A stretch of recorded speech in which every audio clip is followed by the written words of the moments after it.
boxing. Two codes, two world champions, the unknown, the known, the intrigue, the fight. We're back in Saudi. Anthony Joshua, two-time world heavyweight champion against Francis Ngannou, the king of the UFC. Two genuine heavyweights. We used to call these freak fights. Now we don't. Now we call them massive events. Joshua Ngannou in Saudi. I'll be there all week. What a time. What a fight. What an event. I'm Steve Bunce, and this is 5 Live Boxing.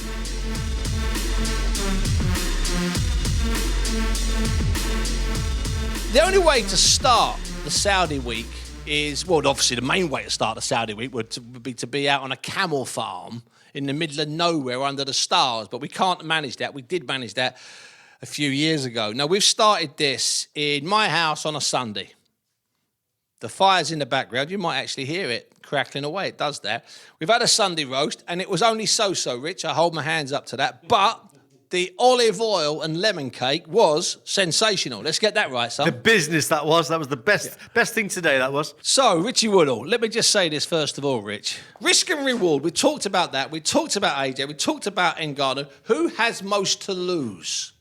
Oh, I think Anthony Joshua has a lot to lose in this contest. This is a big risk fight indeed. Certainly, if he makes the type of mistakes that Tyson did in that first fight with Ngannou, then it could be a real tricky night for him. So I think AJ's got the most to lose. But what I would say, Steve, the element of surprise has probably gone out of Francis Ngannou. We know what we're dealing with now. We have to give credit to Tyson Fury the way he boxed Ngannou, because no one really knew, including him, what to expect, how good Francis Ngannou was. Now we know.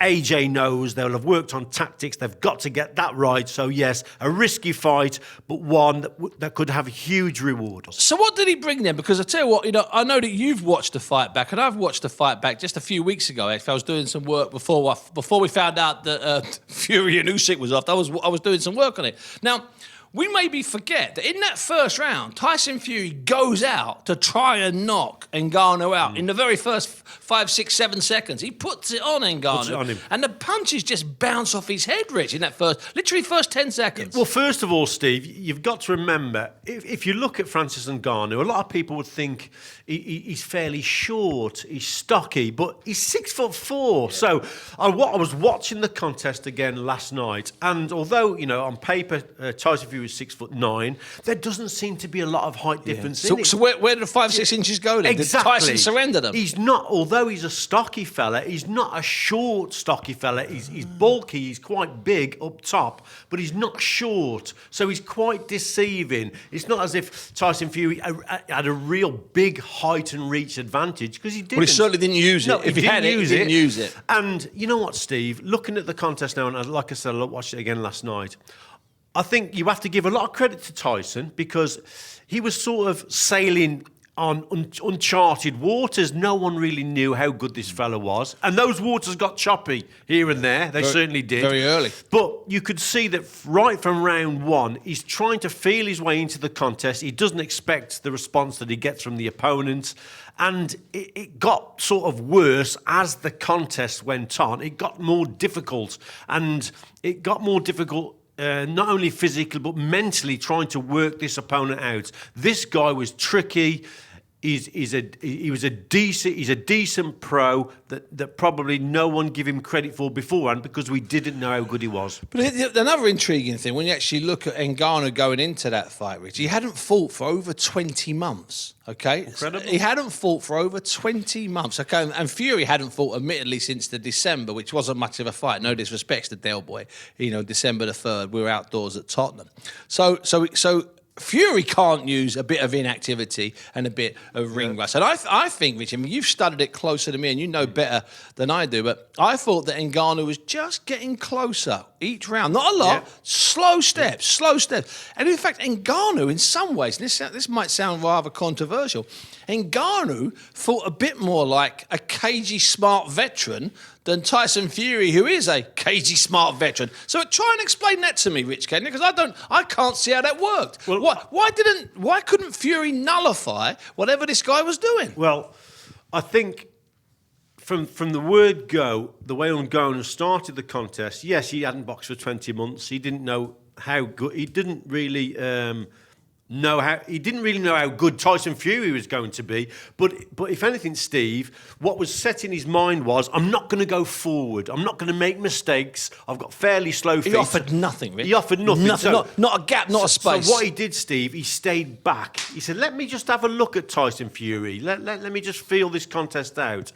The first round, I actually made notes on the first round. I put cagey start from Fury, feeling out Ngannou, who boxed clever and waited, but wouldn't be bullied or pushed back. So he's holding his feet, he won't be pushed back, but at the same time, hands high, but he's not going forward. So he's not giving Tyson Fury any encouragement to come forward because he's holding his feet. But for the second round, I put first threat of the left hook from Ngannou, who also switched to southpaw. Fury responded by turning southpaw, also feeling each other out. It didn't work.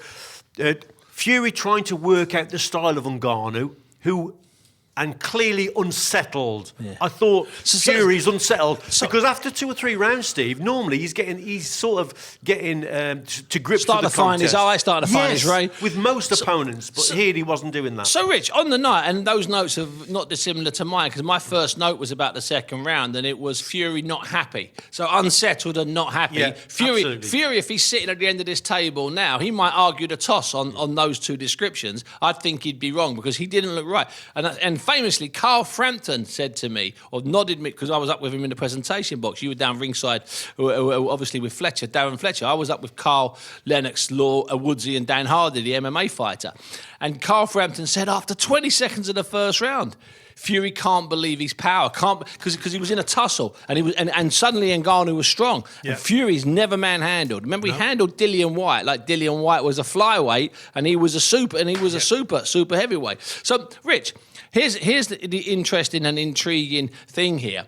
If Fury looked a bit unsettled by the end of the second round, why didn't the people in his corner and Fury, with all those years of experience, why didn't they try something different in the third round? Why didn't they try a feint? Why didn't they try a move? Why didn't they try a bit of move? Why didn't they try a couple of shots around the bottom of the elbow?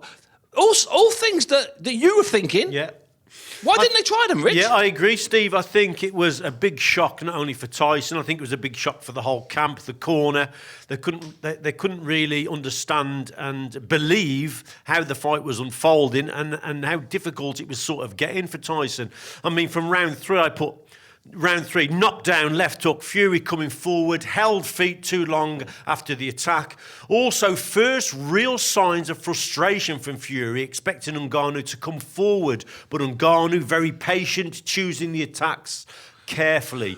So from round 3, when obviously he gets the knockdown, Steve, I think then that the frustration's really creeping into Tyson. It was a real test of his character then, because not only had the contest not started well from him, he's on his backside, but he recognises the situation. Tyson's been there many, many times, and we've said this. And what does he do when he gets up? Do you remember?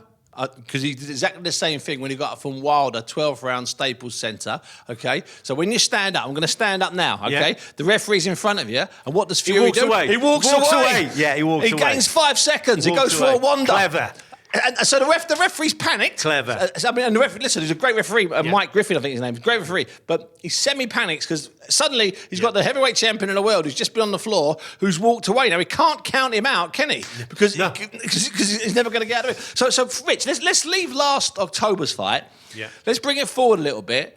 Let's imagine what the build-up's going to be like this week. Forget the build-up, because Ngannou isn't going to really upset, in my opinion, AJ. And AJ, no one's going to upset Ngannou because he's been through too much in his life. But so what happens in the first round?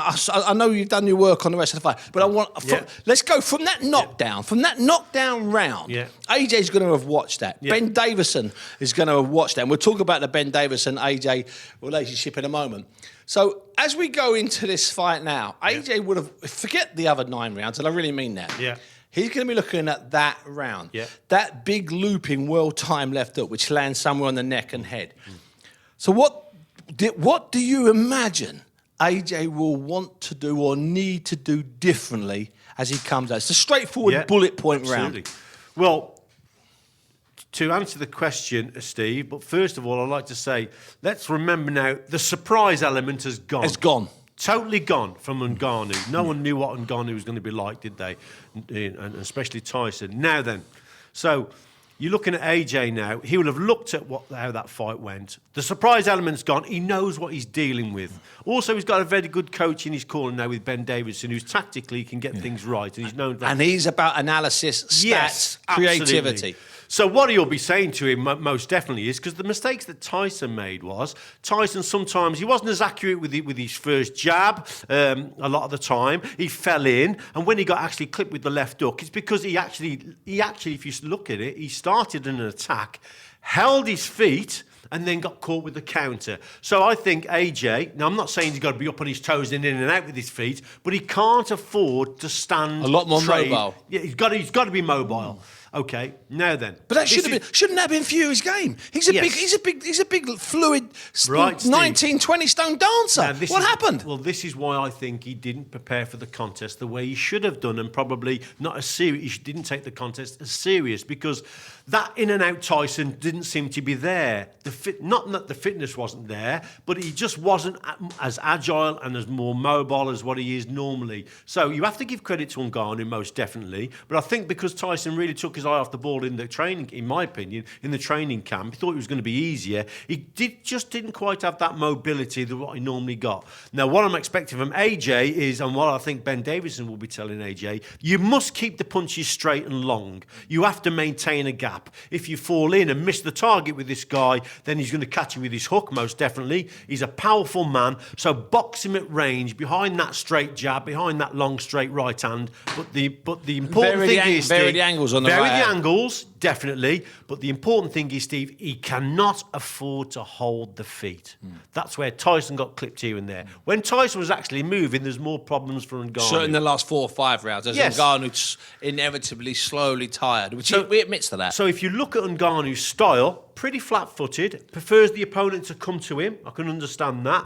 He's taller than what you think. He's not a short, stocky guy. He's bulky, he's big, okay, but he's bigger than what you think. So you haven't got the height and reach. I think, what's AJ? 6'6", so he's only got a couple of inches over him. But what he has got over him, he's got a very good straight jab, good straight right hand. Got to maintain that gap and cannot afford to get into a close range, mid and short range bent arm battle, because that's where Ngannou, I think, will come out on top. Got to keep it long and straight and maintain a gap. And one thing I thought, Rich, is that for all of the fears that Ngannou might use some rough stuff when he's inside, any of the UFC, shoulder, elbow, all that kind of stuff, Ngannou was a gentleman in close, and Fury was actually dirty. Fury dropped his elbow and his shoulder, well, dozens of times. Of course, that's no problem for Ngannou. So AJ, in some ways, if he's ever that close, if he's actually closer than the clinch, he can't get hurt. Because there's no way Ngannou knows how to create 3 inches and throw a shot. I'm sorry. No. Even allowing for how good he looked against Fury and how much improvement there might have been since then, there's no way he's good enough to be in close, find 3 inches for the leverage for a short left hook. I'm not having that, Rich. I'm sorry. Well, the thing is, Steve, what I would suggest, if they do get up close, all AJ's got to do is hold. Absolutely. Grab and hold. Yeah. Nullify his work on the inside, but just holding and waiting for the referee to say, right, stop, break it up, guys, and then push him off and then get back to that long range stuff. And also, just to let people know that the thing called the rules meeting, which takes place after the weigh-in. They go to the rules meeting, parties, sometimes both boxers, certainly coaches, sometimes managers. In fact, I'll let you in a secret, other people are allowed in, you just have to ask. And at the rules meeting, they verify and clarify certain things. So the referee will be there and he'll explain to both camps what he plans on doing. And that's when they also select the gloves, mutually select the gloves. But also what happens there is that's your moment to, on public record, let the referee know what you're expecting of him. So you could, so in all fairness, Ben Davison can be in there, Eddie Hearn could be in there, And they could tell the referee, look, under no circumstances do we want Ngannou to use his shoulder in close. Do we want him to grab AJ and try and put him in an arm lock? Now, that's sowing a seed in the referee's mind. Because we were at a fight that turned out to be an absolute, was a rubbish fight. It didn't work. But you remember the first couple of rounds of David Haye against Vladimir Klitschko?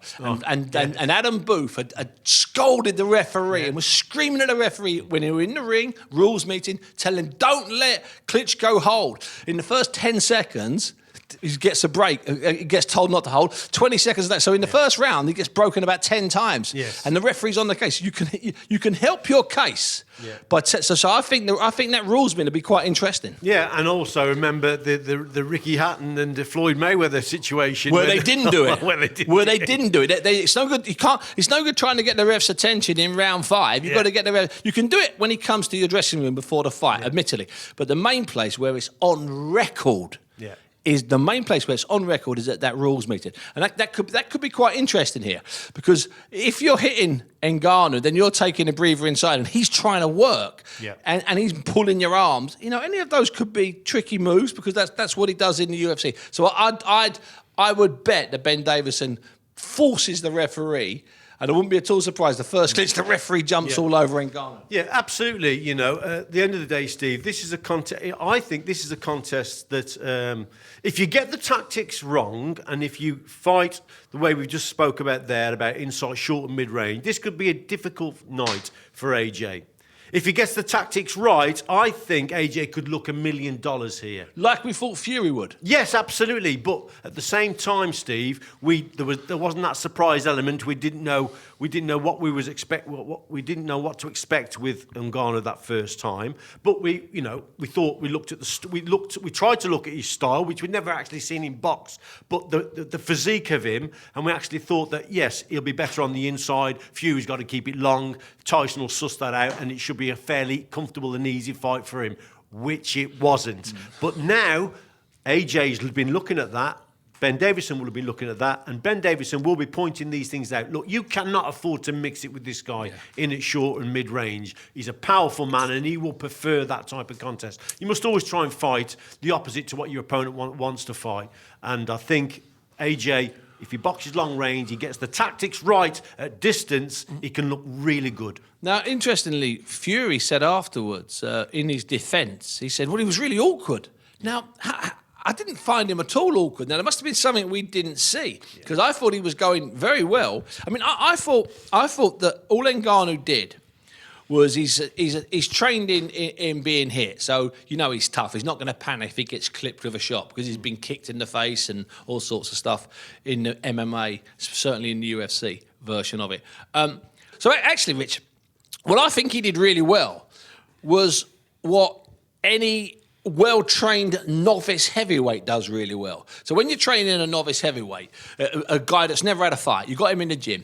You've been around. You mostly work with better fighters, but you've been in with novices. First thing you do is get the feet right. Yeah. Get the feet right. I know you did it when you trained Rio. Yeah. 4 weeks, and all Rio could do was move his feet. Rio laughs about it now, and then another 4 weeks of throwing just a jab. So no 78 punch combinations and alley shuffles. So you get his balance right. Yeah. You get him moving left and right. Yeah. You get him moving backwards and forwards. You get his hands up. You get him throwing a jab and not leaving himself open. You get him only throwing a right hand when there's a chance, and you never get him throwing a second shot if the first shot's missed. Right, all stuff you teach an 11-year-old. Yeah. So just because this guy was 36 at the time or 37 at the time and a multi-millionaire is irrelevant. So I don't think Ngannou did anything different than what a good, well-schooled novice did. Yeah. And of course, the added aspect was he's super fit and he's used to being hit through his MMA days. So in that sense, that's why I was so upset, so let down by Fury not showing any variety. And I think AJ, and I didn't think I'd ever find myself saying this, AJ might end up being far more mobile, slick, and smarter. Yeah. Than Fury was, and if he is like that, and if he does fight like that, it's just as you said, he could look $1 million. This could be his best performance. He could look $1 million, Steve, and you have to remember. I think going on with obviously Ben Davison, he's got a new trainer now. Ben Davison they got the tactics right against Otto Wallin, okay, but without taking anything away from Otto Wallin.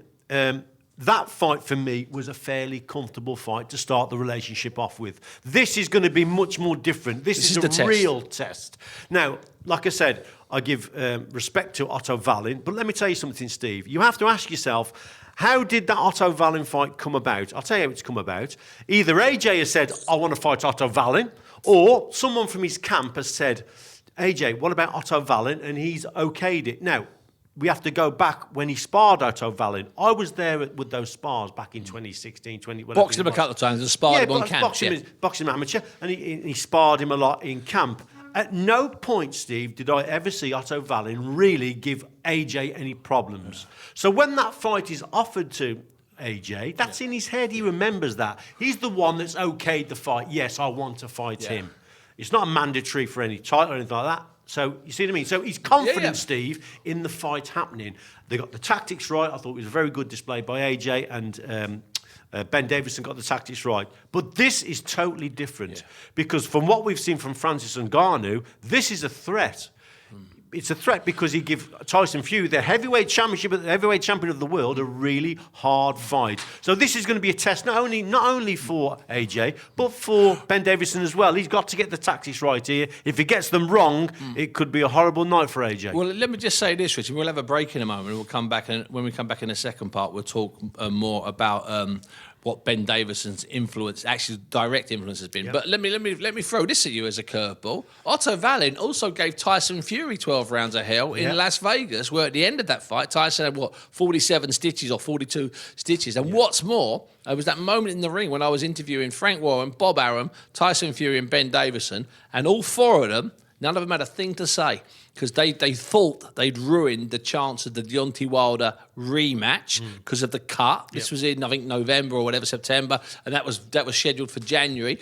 But more than that, they didn't know how this guy Otto Wallin, who at that time was unbeaten, they couldn't work out how he'd forced that fight like he had and how he'd survived all those rounds like he did and how he'd made Tyson fight like Tyson had to fight. So they were confused. And Otto Wallin, let's get it right, as much as I agree with you, I knew AJ was going to beat Otto Wallin in Saudi, but Otto Wallin had gone unbeaten from that Fury defeat all the way through to the first bell against AJ. But saying that, Rich, the moment the first bell rang, you knew within 10 seconds this fight's not going more than 5 or 6 rounds. That's right, yes. And you have to remember, so Ben Davison's obviously worked with Tyson Fury for that Otto Wallin fight. Got sacked after it. Exactly, and knows where Tyson, it was a difficult night for Tyson again there. So that's why I thought the Otto Wallin fight was a perfect fight for AJ and Ben Davison to start their relationship as a trainer and a boxer, to start their relationship off. I thought it was a good display, tactically spot on, but obviously the boxer has to carry out those tactics, and AJ put in a great performance, but he was confident going in. This could be very, very different. They've both got to perform here, not only Anthony Joshua, but Ben Davison also tactically. Let's get right to it. What does Ngannou do What does Ngannou do that's so effective? What made him so effective, in a nutshell, against Fury, and will that work against AJ? I think physically, Steve, I think he's very strong. He hits hard, but I was surprised with his boxing technique. I actually think he's got a good technique. He's got a good counter, left hook as the opponent falls in, like Tyson did, and caught him with his left hook. But overall, I made a comment overall on the performance, and this is what I wrote after his fight with Tyson Fury. Impressive display from Ngannou, showed patience, a measured and thinking performance, effective switch hitting, orthodox to southpaw. Who would have thought that? Yeah. And changed tempo when needed. Considering never boxed as a pro, these are good signs and a natural fighter. Yeah. So he's adapting to the situation that's in front of him. I think physically he's strong. Technique-wise, good left hook. So there's lots of good signs there that as he's in a fight, he's thinking for himself and adapting to it and doing the right things. Yeah, I think you're definitely right there about that temperament. He is a fighter, so that meant he was calm under pressure. And Fury did put him under pressure, especially, as I said, that first 10 seconds or so. But Steve, I'll add this as well. Going into that fight, deep down, he's fighting the lineal heavyweight champion of the world. Deep down, there might have been a bit of fear there. He didn't show it, but there might have been a bit of fear there. And boxers boxing with fear always seem to box better. He held back and waited for his chance, and then he struck at the right times and caught Tyson. His whole demeanour might be different for this fight. He might be thinking, look what I've just, Less fear. Less fear is bad. He might be more confident. And I think that could go against him, because if he starts coming forward over his front foot against AJ, who's a good straight puncher, he could get knocked out. So if you're working, like if Mike Tyson's back working with Francis Ngannou, what Mike's sitting down with him in their private moments, because he's been out in training in Tyson's gym with Joe Gallagher alongside him for a long time now. He's been out there for weeks and weeks and weeks. What do you think Mike Tyson and the rest of the coaching team around Francis Ngannou are saying to him that they should and will need to work on before they fight AJ? Well, if it's Mike Tyson, and we know how Mike Tyson used to fight, what he might be saying to Ngannou is this guy could be vulnerable going backwards. So he might push Ngannou going to actually come forward, doubling up the attacks. But he's got to quicken his feet up for that type of pressure and that style of boxing. Plus the risks come with that I've just spoke about, because he could walk onto a shot. But Tyson might say that to him. Look, push this guy back. He's a little bit vulnerable. If you allow him, give him time and space, then he's going to pick you off and catch you with good shots. So get up to him. There's got to be more head movement if that's the case. Tyson's style. Head movement, fast feet, and get to the opponent. Or he could go totally the opposite, like he did against Fury. Sit back. Trigger him off, trigger his long lead off, make him miss, make him fall in like Tyson did, and then go at him. Also frustrate him, make him come over his front foot. He could opt for that, or it could be a little bit of the both. It's a big ask of a guy that's only having his second professional or amateur, second professional Steve, what boxing I would say, contest. It's a staggering ask. Steve, what I would say is, that could happen where he sits back, because no one expected him really to sit back against Tyson Fury and make Tyson miss the way he did. He's got 2 rounds to knock him out, we thought, and after that, and he's got really no chance. That's what we were all saying. We all thought Ngannou's best chance is in the first 2 or 3 rounds, he's got to knock Tyson out. Otherwise, he's going to get his head boxed off. Yeah. And look how he fought. To knock someone out like that, you've got to go forward, you be aggressive and make him exchange with you and then catch him with a shot. But what did he do? He sat back. He might just do the same thing again. I'll tell you what, Richie, it's been a long time since I've seen you throw so many punches. You must have thrown about 358 explaining that to me. So what we'll do, Rich, we'll take a little break now. When we come back, we'll look at that relationship, the latest trainer-fighter relationship involving AJ. See you in a second. Hi, my name's Eddie Hearn, and this is No Passion, No Point. I'm excited to be back with this new series. As always, I'll be talking to top performers about what drives them, how they gain an edge over competitors, and whether their dedication to constant improvement comes at a cost. I love golf. I play it until my hands bleed. I just enjoy going out there playing with no fear. What makes them feel fulfilled? It's not the money, it's not the trophies, it's the friendships and the memories I've got. And does that change as their career progresses? Just a girl who grew up playing football, and now I'm getting pads like without even seeing the camera. Like, it's crazy. From BBC Radio 5 Live. No Passion, No Point. Listen whenever you like on BBC Sounds. So, Richie, let's look a little bit more at the way AJ, Anthony Joshua, does his business. In his last 5 fights, he's had 4 different trainers in those 5 fights. And what's more, a couple of those trainers have had to deal with other voices in the corner. Mm-hmm. So we had Robert McCracken with other voices for the first fight with the first fight with Usyk. Then we had Robert Garcia with other voices for the rematch with Usyk out in Saudi. And then for the first 2 fights last year, 2023, we had Derek James on his own, admittedly, and then we had Ben Davison on his own, admittedly. So that's 4 coaches, 5 fights. You've been around AJ a lot. He's not actually a person that likes change. He likes things to be familiar. Yeah, and obviously with the change, it's not a happy boxer, is it? If he keeps changing the trainer, I'll always say that I always thought the best trainer for him was Rob McCracken. They had the most success together. Okay, they had their ups and downs in terms of the defeats. What with the Usyk defeat come along and Andy Ruiz, but he put the Andy Ruiz contest aside and beat him in the rematch. you're boxing Alexander Usyk, who could end up one of the greatest heavyweights in the history of boxing. The way he's boxing at the moment, he's brilliant, isn't he, Usyk? He got beat by him twice. But yeah, AJ, he's switched trainers 2 or 3 times now, and you can only go on. You can only go on the last performance and how they actually work together. I think with Ben Davison, I'll give him credit. I thought the performance was measured. It was calculated. It was a good performance against Otto Wallin. I thought they got the tactics spot on against a tricky southpaw, because all southpaws are tricky, aren't they? But yes, I thought it was an excellent display. Tactically, that would have come from Ben Davison, and they got it right, and he boxed really, really well.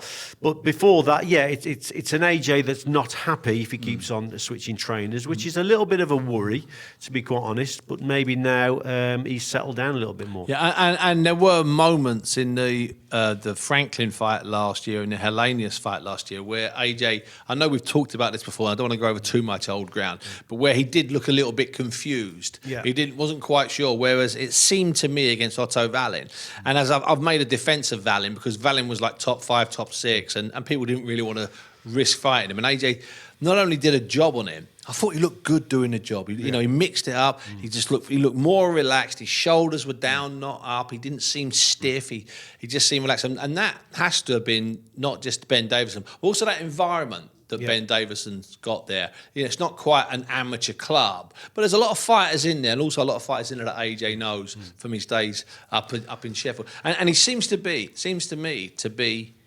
content there, and that's a great sign for any fighter. Happiness. It is, and I think, Steve, I'm not a big fan of lots of voices in the corner, to be quite honest. No, I think one only, there should please. be one only, and it should be calm.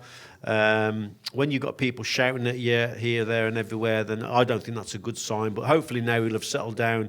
And like I say, with Ben Davison. But this, like I said to you before, this is the real test.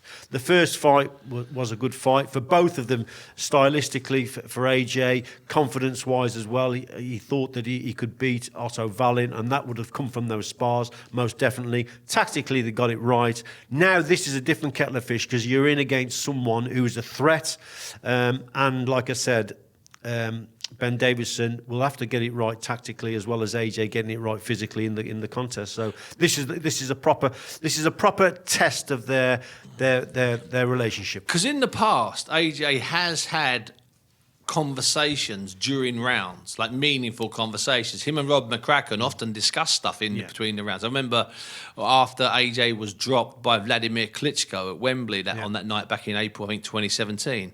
When AJ had dropped Klitschko, then AJ gets dropped really heavily, and he goes back to the corner, and before McCracken can say anything, AJ says to him, I'm okay, I'm going to take a rest now. I'm going to take a rest now. So he's actually talking to him. Yeah. And that wasn't necessarily what, off the top of my head, in that 5 seconds climbing up the steps, it may not have been what I'd have said to him, but AJ worked it out, and it worked a treat, because he kind of moved, used his feet, recovered for a couple of rounds. Then when he did start coming back into the fight, his head was clear. So he is a fighter that doesn't just sit there looking up and having his gum shield changed. He is a fighter that interacts. He needs that interaction, I would argue. Yeah, he does, and I think the key to a good relationship with the boxer is sort of getting him to buy into what you're trying to achieve with him in terms of his style, because you could be going into a fight. This fight, for instance, AJ might want to fight Francis Ngannou, totally different to the way Ben Davison sees it.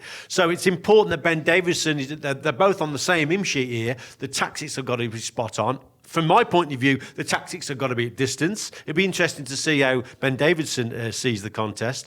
But it's not up to me, and it's not up to Ben in a way. It is up to Ben, but he's got to make sure that AJ buys in to that style and believes in what Ben Davison is saying. That's really important. He certainly did for the Otto Wallin fight, but he's got to for this one, because if you get this one wrong, you're in against a much bigger puncher than Otto Wallin in Francis Ngannou. But the thing is, I mean, this is not devil's advocate. This is just the alternative view, as opposed to dropping it on you, is that with Otto Wallin, Ben and his people, the group of analysts he has around him, the group of people he has around him, the sort of co-op brains trust that they had a lot to work on. Like, for a start, they got Ben being up close for 12 rounds against Tyson Fury. Yeah. Then they can watch him in other fights. So, but we just don't have this. You don't have that footage. And we've got terrible footage of an exhausted Ngannou hitting a bag at the end of 15 3-minute rounds where he's moving like he's stuck in concrete, okay? And then we've got 30 minutes of him against Tyson Fury. In the last three or four rounds of that, he's close to exhausted. So there's not an awful lot that Ben Davison he has less to analyse. Let's be kinder. He has less to analyse. But I wish I had a £10 note for every time that Ben Davison will have watched the Tyson Fury and Ngannou fight. I'm going to go for about 30 full watches. No commentary. He'll be analysing every second of every round of that fight, looking at the way Francis Ngannou moves, see how flat-footed he is, the way he holds back, he waits for you to lead, he comes back with the counter. He's a clever boxer, Ngannou. I watched him. He's a clever athlete, fighting athlete. He's a clever boxer, and he knows when to put the pressure on, knows when to quicken the tempo, knows when to sit back. And like I say, these are natural signs, and they're good signs of a fighter, because let's face it, he's had one fight against Tyson Fury, but he adapted to it so well. It's whether he can carry that on now to Anthony Joshua, who's a different style, tall opponent, good straight puncher. As we've said before, how will Mike Tyson look at it, and how will they go about it? It's a fascinating one. Is there any sense that AJ needs to get sort of the loose expression we use is Ngannou's respect? Does he need to go out there and try and hurt Ngannou early to get Ngannou's respect? Because I'm a bit in general fights, yes, but I'm a little bit ambivalent. I'm trying to work out why are you trying to hurt? Why even try and get to this man who's built like granite, who's built like rock? Why not spend some time breaking him down? Yeah, well, we talked earlier on about axes and trees. Absolutely. Steve, I think that might be part of the style and tactics for AJ to break him down. I certainly think that Ben Davison will be working on a fast lead and fast jab that hits the target. What he'll be saying to AJ is, you cannot afford to miss the target with the jab. You cannot afford, because if you miss the target, Steve, you're falling in. Yeah. If you fall in against this guy, then that's what he wants you to do, and he's going to. We know that he's got a good left hook. You're not doing it twice. I'll tell you that. Yeah. So you can't afford to miss him with that jab. So it might be quite a measured approach for AJ the way he's going forward. But that first jab has got to hit the target. If he hits the target, that can set up his right hand and maintain a big gap between himself. I'd be saying to AJ, you've got to maintain the gap between you and Francis Ngannou. Break him down and then step it up at the right time. Bent arm work, hooks and uppercuts, whatever, when the time is right. But up until then, you break him down. And do you know what, Steve? It might take 7 or 8 rounds to break this guy down. That's why you got 10, 12 rounds. Because he looks like he's got a good chin. Yeah. He's a good thinking boxer, and he might be a real tough nut. Yeah. And he'd be hard to break down. And do it the old way, you know. And you've got to be patient. AJ always talks about that sort of old school, old stuff thing. Then do this the proper way. Don't go looking for a showreel 1 or 2 rounder. Work on it. Work on the punches. You learn from that first fight that Ngannou had with Tyson Fury. And like I say, I give great credit to Tyson Fury for that fight, because no one knew what Ngannou had to offer. He was much better than everyone thought. But Tyson had to get through that. He went down, he got up, and he did get through it. Let me ask you this, Rich. Now, in the heyday of the great heavyweights in the 70s and 80s, when there were a lot of great heavyweights over about a 10, 12-year period, every time at a fight, there was always an accusation that one of the other heavyweights had managed to get a spy in the camp. Ali was always accused of having a spy in Norton's camp or Frazier's camp or Foreman's camp. And Foreman accused other heavyweights, Ron Lyle and co, of having a spy in their camp. Now, it seems impossible, it seems silly now, but do you think actually trying to get some information will be helpful? A spy in the camp? A spy in the camp. Genuine spy in the camp. For Ben Davison to get... Either way round. Either way round. I mean, because if Ngannou knows for certain...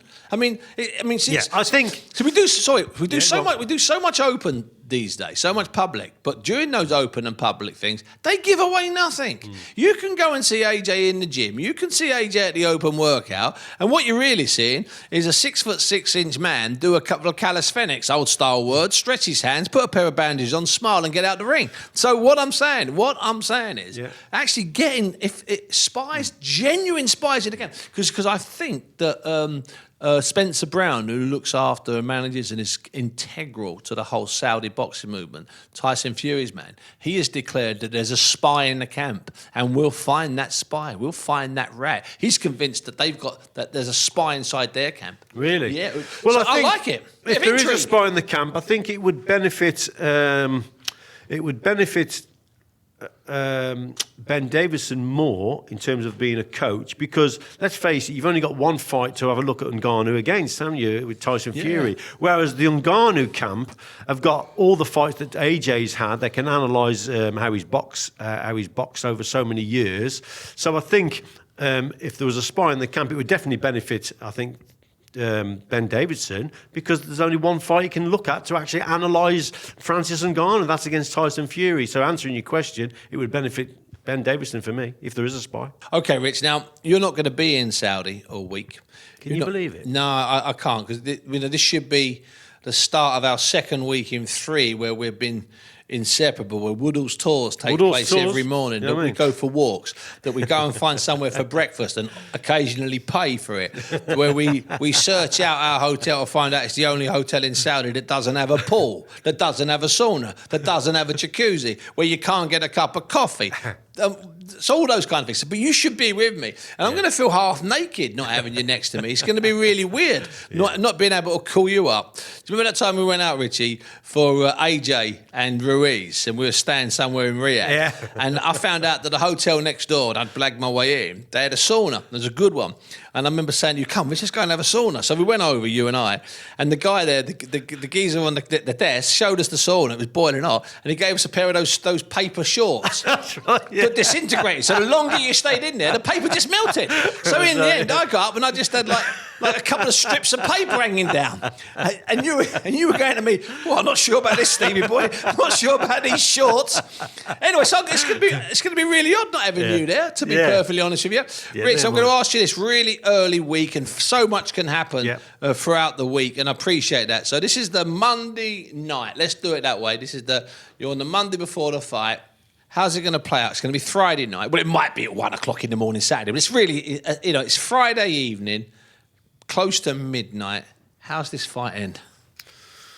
I think we're going to see a really cagey start from AJ. I think tactically, Ben Davison will get him to box behind his jab, hold the centre of the ring, accurate with the jab, accurate with the straight right hand, and take no chances or risks whatsoever. I actually think the roles will be reversed this time, in that I think that Francis Ngannou may get a little bit frustrated and start coming forward, which I think will suit AJ. I think it's a fight that AJ will get right. And tactically, if they get it right tactically and maintain that gap, I think he can look $1 million and even stop Francis Ngannou. And that's a big ask, because he looks a real tough kid. But I think here, AJ can't afford to lose, can he? Because I think deep down, long term, Fury AJ is still the biggest fight out there, and I think this will rest on that, and that's why AJ, I think he'll get it right and win the fight, either late stoppage or points. Okay, Richie, listen, it's always a delight and a pleasure going over events with you. It's going to be a big week in Saudi. We're going to have pods all week long, and there will be an awful lot of action, because there's a lot of fights on the undercard, a lot of fights that are really good as well, and we'll talk about them as the week progresses. But I've got to tell you about an event. We've had tickets available for this event for a while now, and they are going very fast. It's on March 19th at the Irish Centre in Leeds. On stage with me, Ebony Bridges, Josh Warrington. The tickets are free. All you've got to do is go to bbc.co.uk/shows and tours, follow the simple rules and regulations, get your tickets and get along March 19th. I'm going to be in Saudi Arabia all week. You're going to be with me, because once again, boxing is in the kingdom. But more than that, boxing is in Joyland. I can assure you, it's Wonderland. And I really feel that way. Anthony Joshua against Francis Ngannou. There's so many stories, I'm not even sure where to start. I'm Steve Bunce, he's been Richie Woodall, and this has been 5 Live Boxing.